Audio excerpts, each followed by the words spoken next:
Hi, it's Carl Allen. Welcome to Module 7, Lesson 3. This is equity financing. Really exciting lesson. So in this lesson, I'm going to walk you through the different types of equity that you can deploy into your deal, how they work, how they're all different, and the advantages and disadvantages of each. Then I'm going to show you two examples so you can negotiate your ownership dilution, either with a standalone deal or when you leverage your merger model.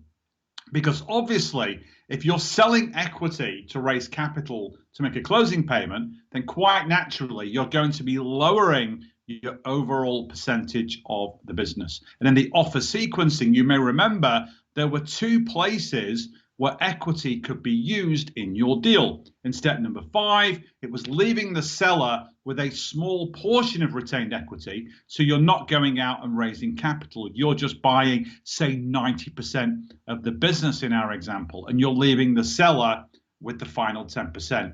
On the other hand, offer 6 gave equity, sold equity to an outside party in order to raise the capital needed for a larger closing payment. And there are 7 types of equity. The first type is quite naturally your equity. Say if you've got some personal cash that you want to throw into a deal, or you've got existing cash inside of your business that you want to use for this deal, use it. Then if you've got family or friends, you've got retained owner, retained employees, suppliers, customers, partners, you've got angel investors, private equity or venture capital investors, PE or VC for short. We'll go through them all and we'll compare and contrast them together. Now, my favorite equity injection is from angel investors, and we'll go through this in some detail a bit later on. So let's ignore your equity. That's kind of obvious. If you want to put some money into the deal, then that's completely up to you. But I want to go through the other 6 types of equity. But first, I'm going to give you 6 criteria that we'll go through, and we can compare and contrast the different types of equity that you can use in your deal. So first, let's look at cash at closing. Now, most of the equity options obviously give you capital. If you take equity for shares in the business, it gives you the capital to put into the deal and generate that larger closing payment. So if you're selling equity to family or friends, the owner, or to any of the key employees.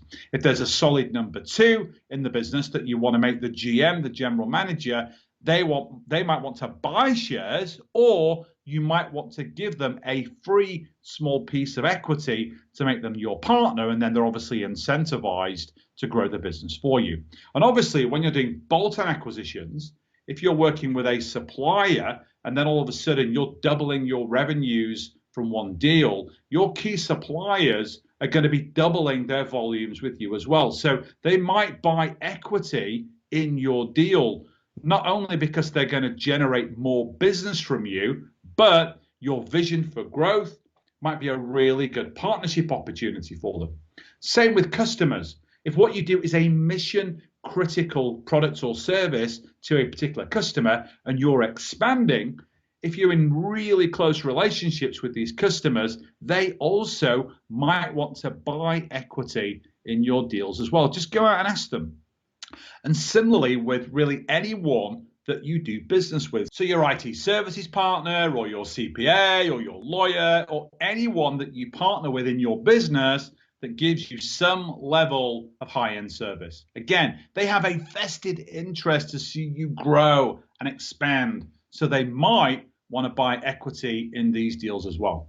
Now, angel investors, they are absolutely people that you can sell equity to as you're doing the deal. They're going to be able to add massive value to you by not only contributing money to the deal, but oftentimes by bringing a skill set that fills a knowledge gap that you might have. And that's the same with private equity and venture capital.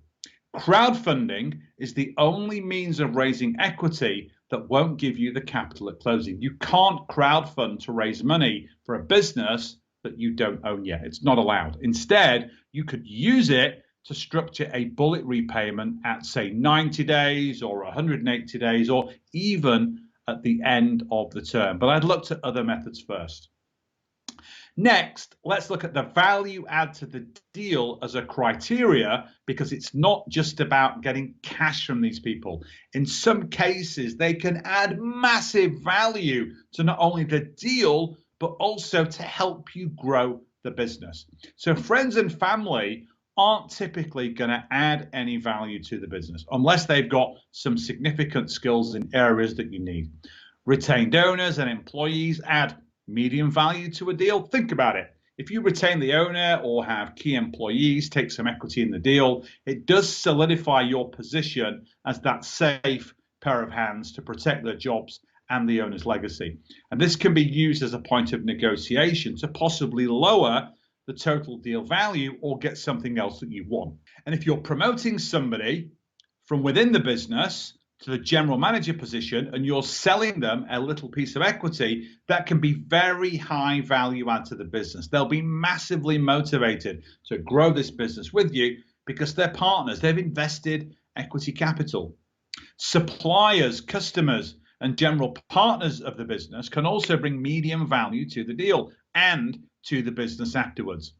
Angel investors, for reasons already discussed, bring massive value add to the deal, a massive value add to the business. I can't underestimate just how absolutely fantastic it is to have angel investors involved in your deal if you need to raise equity to bump up your closing payment. PE and VC also bring very high value to your deal. They add a lot of credibility, especially when trying to secure asset financing with bankers or convincing the owner to agree to seller financing terms. And another thing to think about is control. Obviously, with friends and family, retained owner, retained employees, suppliers, customers, and partners, the control issues are really low. You can pretty much do whatever you want inside of that business. However, with angel investors, there's going to be some kind of moderate control. And I'll talk through that later, what I mean by control issues. But with private equity and venture capital, there can be some very onerous control issues and covenants placed on you for taking their money. And this causes a lot of people to steer clear of raising capital from PE and VC. We'll go into that in a bit more detail later on because it's important. Now, in terms of risk, again, friends and family, retained owner and employees, suppliers, customers, partners, the risks very, very low because you know them well.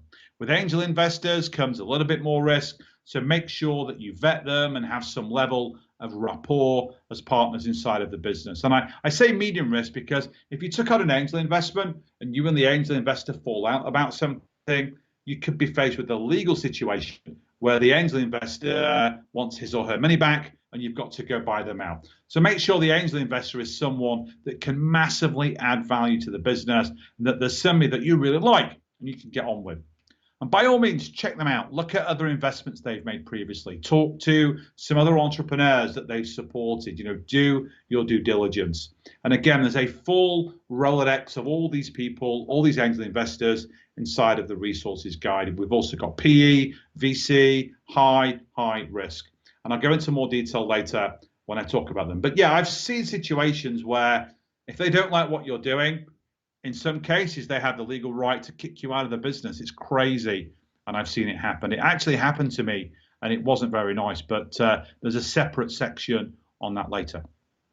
Now, what's great about equity is you've got then a stream of follow-on funding. So if you're continually going and buying businesses and you're bolting them on, then these investors could be there to pony up the capital for you to do follow-on deals. Friends and family, retained owner and employees, probably not. Customers, suppliers, and partners, maybe, depending on how big and committed they are to what you're doing. But angel investors, private equity, VCs, they're in the capital funding business. So if you get into bed with these guys, there's always the appetite for follow-on funding. And I've alluded to controls. So let's get into it now. With equity partners, you'll enter into a shareholders agreement. And if you're doing this in an LLC type structure, you'd enter into a members operating agreement. Now, ultimately, you need a common decision maker on major issues. So for example, if you want to spend money above a minimum dollar amount, say $200,000 on capital equipment, It might be written into your members' operating agreement that all of the shareholders have to agree. Or if you want to hire somebody for, say, more than $100,000 a year, that needs unanimous consent as part of the agreement. So there's controls on that. And if you want to buy another business, then you're going to have to convince your equity partner that it's something worth doing if that's written into the agreement. If you want to majorly change the strategic direction of the business, then that could be written into the operating agreement as well. And all of these things are obviously negotiable. And then clearly, if you want to sell the business in the future, you've got to get the consent of all or a solid majority of the shareholders. Now, this shareholders or members agreement is one of the documents that gets negotiated as part of the closing documents, which we'll get into in module number 8. If there's just you and you take one angel investor in as a partner, say you own 90% of the total business and your partner owns 10%, you may want an arbiter or a mutually agreed independent third person to be an arbiter if you can't come to a mutual agreement on whatever issues arise. It could be your CPA or your lawyer, and they will be the tiebreaker. So, for example, let's say you want to sell the business. Both people need to agree, but your angel investor says, no, I don't want to sell. I want to keep growing, keep building, get a bigger return for my money. And you're thinking, well, no, I'm done. I want to retire and go and lie on the beach. Then clearly having that third independent person means that if they agree with you, you can legally sell the business and force the other shareholder's hand, which we'll get into a lot more in the legal lesson in module number 8, called drag-along rights. Now, private equity and venture capital will often have covenants in their legal documents where businesses can be taken away from you if they don't like what you're doing. This is a painful lesson that I myself had to learn. So try to get that negotiated away and locked down in concrete terms as part of your legal documents. Okay, so I want to go through a couple of examples now to show you how dilution, which is issuing more shares, so each individual share is worth less, how that works when you're taking in external equity financing. So first, let's look at a standalone deal. Say you're just selling equity in the business that you're going to acquire and are not including any of the merger model benefits that we talked about before, primarily those cross-selling and those cost synergies, because they haven't yet been realized. We'll do that in the next example. So if you look at your deal stack for offer number 6, here's the total offer. $844,800 of your closing payment is coming from debt financing. We were adding $274,000 and change to the closing payment from selling equity. So you've got a total closing payment of just over $1.1 million with an additional $1.1 million of seller financing and almost $392,000 of assumed liabilities. So your total deal is just over $2.6 million. So you could argue that by going to an equity investor and saying, hey, look, Mr. Investor, I need $274,000 from you, and divided into the total deal value, that's going to give you 10.5% of the shares. However, that in reality doesn't happen. Your equity investor is going to want to negotiate because you're not technically putting any of the equity capital into the deal. So even though you own the existing business and you found this deal and you've done all the other work, expect an equity investor to negotiate. And from my experience, for something like this, the investor is going to be looking for somewhere in the 20 to 35% range, probably closer to 25%. It's very, very rare that you can do the math, as I've shown you in here, and get away with only giving them 10.5%. Where you might get away with a lot less dilution is when you sell equity in your combination of companies and you're leveraging the benefits of the merger model, at least on paper. So now let's look at the merger model deal. Here are some of the key numbers that we looked at.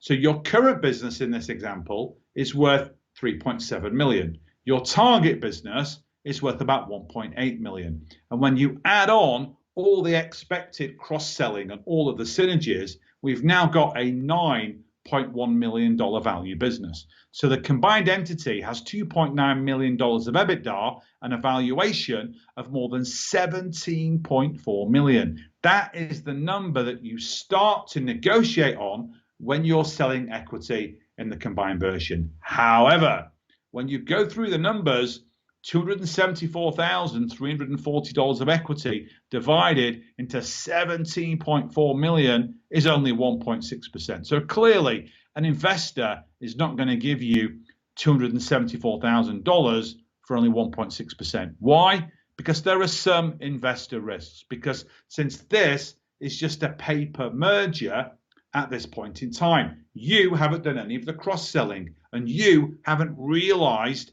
any of those financial synergies. However, what you can do is start off by looking at your two valuations, the current and the merger model. So the current valuation of the combined entity is 5.5 million, which is the 3.7 for your existing business and the 1.8 million for the target. You could argue that the maximum equity that you're prepared to give is 5%, which is the 5.5 million valuation divided by the $274,000 investment. So maybe start at around 10% as a dilution, but agree with the investor that once all of the synergy work is done and you've delivered those numbers in your merger model, then they can ratchet down their equity to a much more sensible number because you've de-risked the deal and you're basically shooting for a number kind of somewhere in the middle.